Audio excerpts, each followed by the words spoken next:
J'ai déjà pensé que pour être heureux, là, il fallait que je réussisse à rentrer en médecine. Et puis, quand je suis rentré en médecine, ben, je me suis rendu compte que je n'étais pas si heureux que ça. J'ai déjà pensé que c'était en me mariant, trouver la femme de ma vie, avoir des enfants, avoir une maison, une voiture, un bateau de pêche, que j'ai une reconnaissance professionnelle, que j'ai des prix et tout ça. Et je les ai reçus. Il y a toujours un vide, il y a toujours quelque chose qui manque.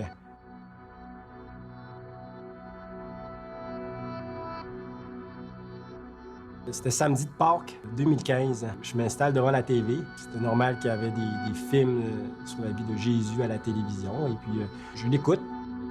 On voit Jésus là, se faire battre parce qu'il se proclamait être le Fils de Dieu. Je regardais ça et je me dis, voyons là, c'est exagéré, là. C'est une histoire inventée, ça ne va pas être si vrai que ça, là. J'étais sur le point même de changer de poste, là.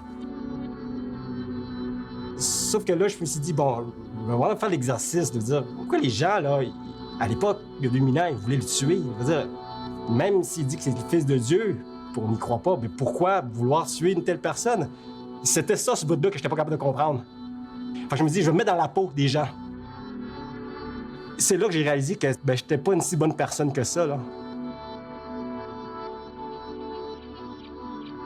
J'étais le maître de ma vie. Je voulais pas que quelqu'un me dise quoi faire. Je voulais pas que quelqu'un d'autre gère ma vie. J'aurais pu faire partie de ceux qui l'ont crucifié.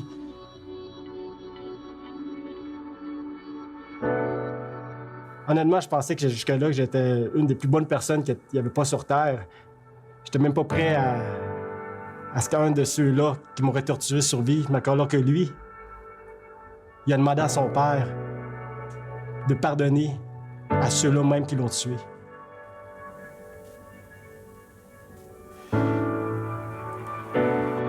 Ça, c'était le plus grand geste d'amour qui puisse exister que j'ai pu voir de ma vie. J'aurais voulu le condamner parce que j'aurais pas voulu qu'il me dise quoi faire de ma vie. Et puis, lui, dans son amour, il demande à son père de pardonner à ceux qui l'ont crucifié. Et ceux qui l'ont crucifié, j'en faisais partie. Ma crainte est comme tombée. Il y a comme une paix là, qui est venue s'installer, là. Et là, à ce moment-là, j'ai vraiment réalisé que c'était vraiment le Fils de Dieu. Je savais qu'il fallait que je le suive si je voulais avoir le pardon de son Père.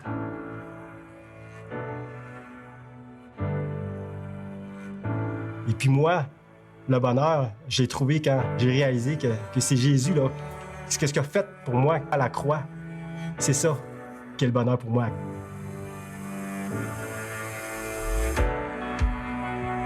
Mon nom est Owado et je suis deuxième.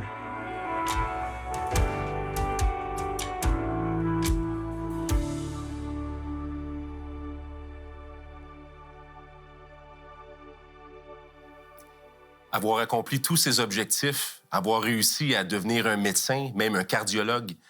Le témoignage au complet nous mentionne qu'il a gagné des prix en médecine, qu'il a gagné des prix en tant qu'enseignant en médecine. Il a eu toutes les choses matérielles qu'il souhaitait. Le vide était toujours là.